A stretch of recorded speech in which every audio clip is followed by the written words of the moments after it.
Hi hello नमस्कार। मेरा नाम विश्वजीत मोहंती है। चलिए आज जो टॉपिक के ऊपर हम डिस्कशन करने वाले हैं तो ये है प्लास्टिक सर्जरी। प्लास्टिक सर्जरी चीज़ को डिस्कशन करने के लिए एक डॉक्टर प्लास्टिक सर्जन को बुलाए हैं, तो उनके साथ चलिए आज हम बात करते हैं।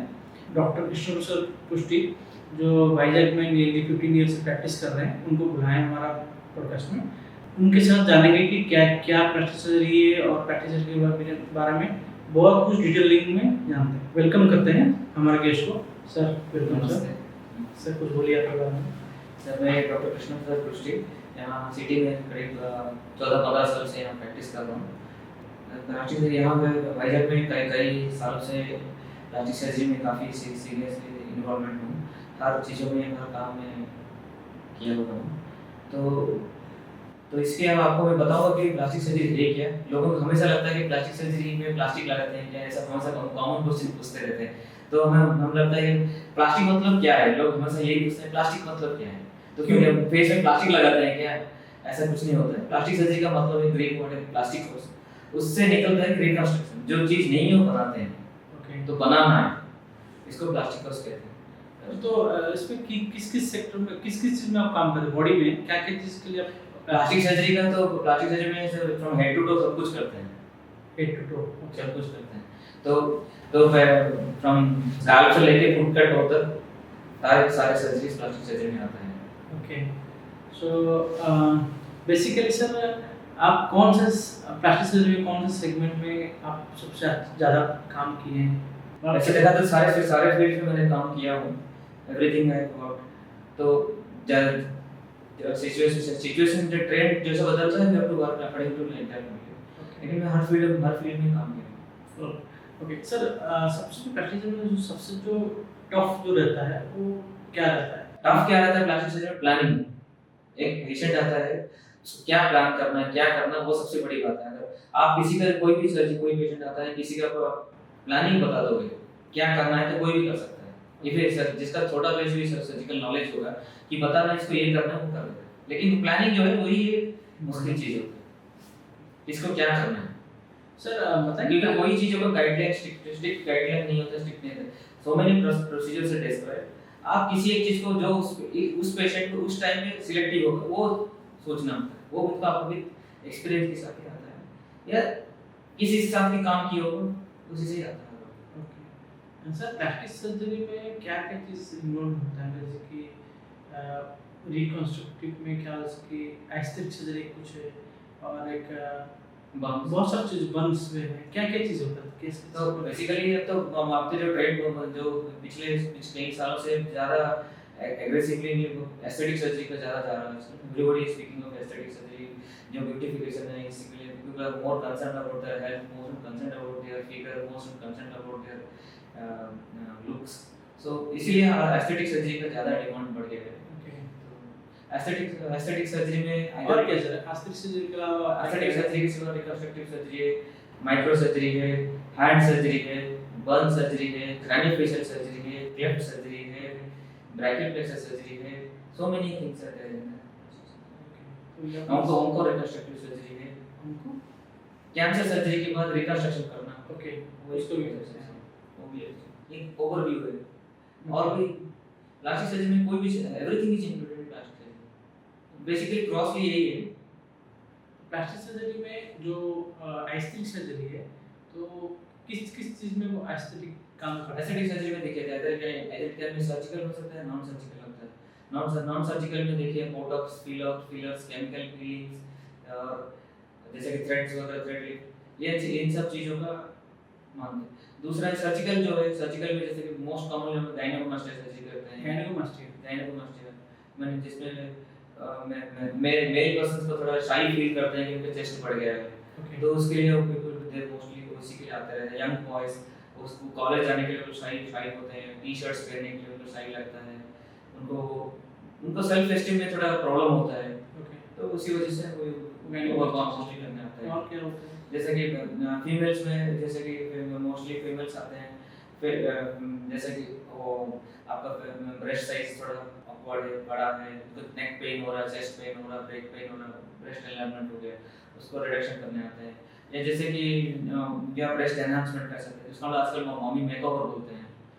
मतलब वो कर सकते हैं। एब्डोमेन में जैसे कि वेट रिडक्शन होता है, एब्डोमेन थोड़ा सैग हो गया है, या उसको एब्डोमेन को कंट्रोल करना है, जैसे ग्लाइकोसेक्शन, टॉमिक टक, थाई लिफ्ट, बटक लिफ्ट, ये सब चीज़ें इंक्लूड करते हैं। जैसे आर्म बड़ा हो गया, ब्रैकियोप्लास्टिक होते हैं, मॉडलिंग करते हैं। ये जो आइस्थेटिक सर्जरी है, आइस्थेटिक सर्जरी में जो और एक जो मैं देखा हूँ, बहुत पेशेंट को देखा हूँ, बहुत मेरा फ्रेंड सर्कल में भी देखा हूँ कि उनका नोज करेक्शन के लिए जाते हैं।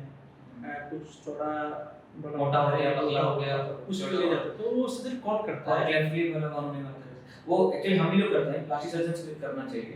उनको क्या नोज करेक्शन क्या होता है ना, नोज इधर कैन बी उसका नोज मोटा हो गया, दब गया होगा, ऊंचा हो गया होगा, टेढ़ा हो गया होगा, या एक तरफ छोटा हो गया, एक तरफ बड़ा हो गया होगा, वो सब चीजें प्लास्टिक सर्जन से करते हैं। तो उसमें कैसे करते हैं और कैसे उसका कई सारे टेक्निक्स है, लेकिन देखना होता है कि उसको नोज को हम लोग तीन तरह का डिवाइड करते हैं, upper middle and lower part में। या लोअर पार्ट का करेक्शन चाहिए, जैसे कि हमने कॉलम है या एलआर, ये जैसे कि नॉस्ट्रिल करेक्शन चाहिए, या टिप करेक्शन चाहिए, या तुम्हारा लो हम करेक्शन चाहिए, जैसे कि सेप्टम करेक्शन चाहिए। उसको पेशेंट को, हर पेशेंट को देख के जो भी करना होता है करना पड़ता है। कई बार क्या होता है ना कि हम लोग पूछते रहते हैं कि आप नोज इम्प्लांट डालेंगे क्या, या आजकल एक्चुअली नोज इम्प्लांट जो डालते थे पहले डालते थे, आजकल वो ऑब्सोलीट हो गया मानते हैं, ऑलमोस्ट कोई करता भी नहीं। नोज इम्प्लांट डालने से एक होता है कि एक्सपोजर का चांसेस बढ़ जाता है, वो एक फॉरेन बॉडी है, लेकिन फिर भी लोग कई बार इंसिस्ट करते हैं कि हमें ये नोज इम्प्लांट डालना है।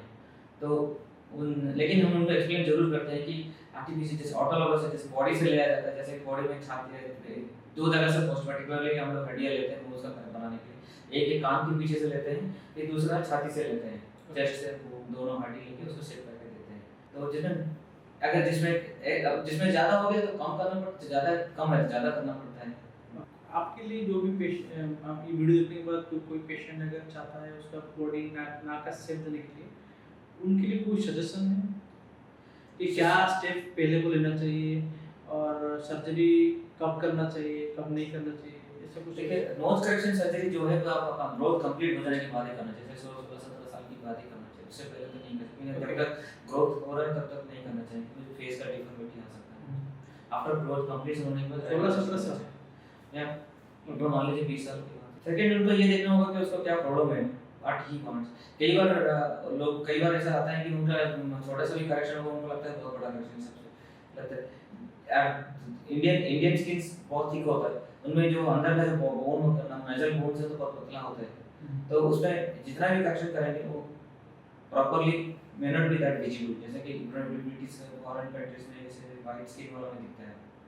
तो सर तीसरी बात प्रॉब्लम क्या है ना, पेशेंट को क्या चाहिए वही करेक्शन करना है। हमारे पास आता है कि ये तुम्हारा ये प्रॉब्लम है, वो प्रॉब्लम, वो बोलते हैं नोज करेक्शन करना है, लेकिन उसका थॉट और कुछ होगा।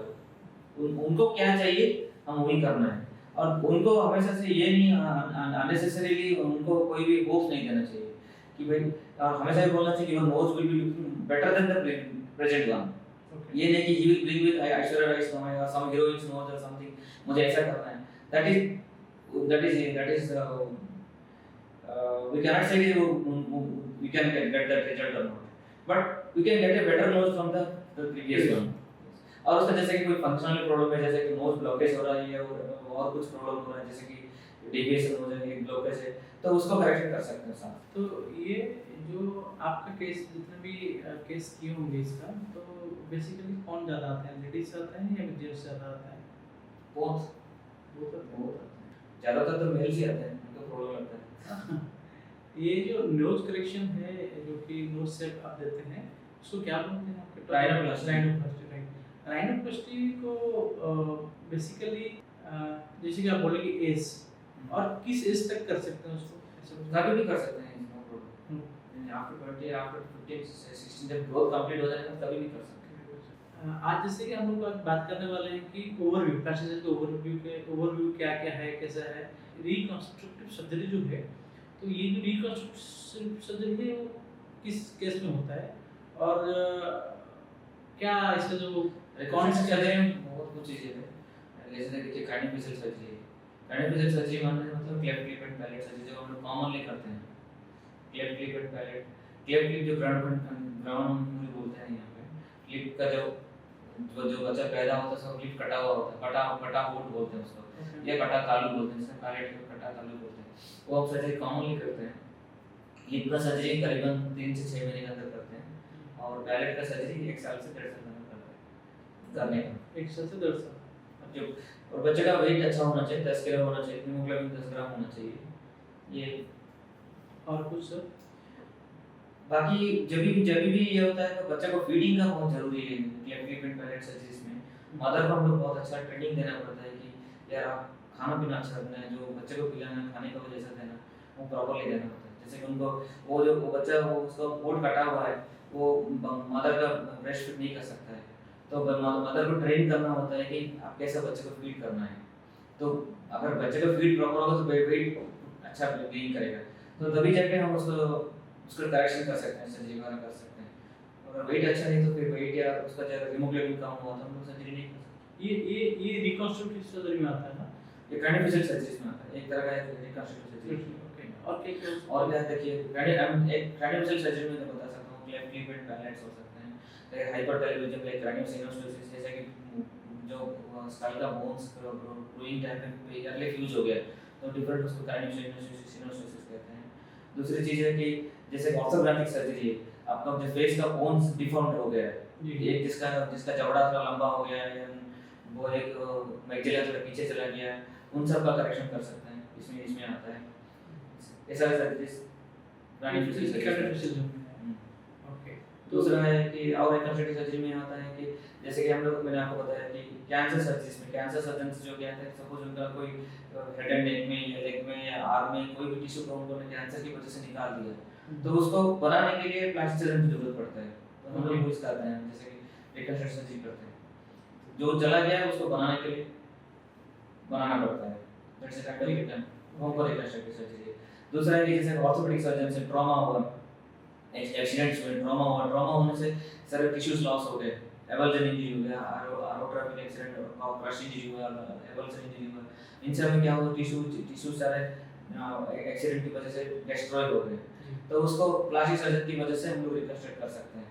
ओके, तो ये तो बहुत बड़ा खास उसमें तो जैसे क्रॉस इंजरी होता है उसमें वेसल्स और जब जाता है वो उसको भी साथ ही साथ बनाना पड़ता है, जैसे वेसल्स का बनाना रिपेयर करना होता है, नार्व को बनाना पड़ता है, टेंडन बनाना पड़ता है, स्किन चला हां रिपेयर कर सकते हैं और कहीं से भी लेके आ सकते हैं, या स्किन चला के स्किन को भी कवर करना होता है। वो stages wise as per the patient का जिस तरह से लॉस हुआ उस तरह से हमें डिसाइड करना होता है कि क्या करना है, ताकि वो पेशेंट बैक टू अपना नॉर्मल एक्टिविटी पे नॉर्मल काम पे बैक जा सके।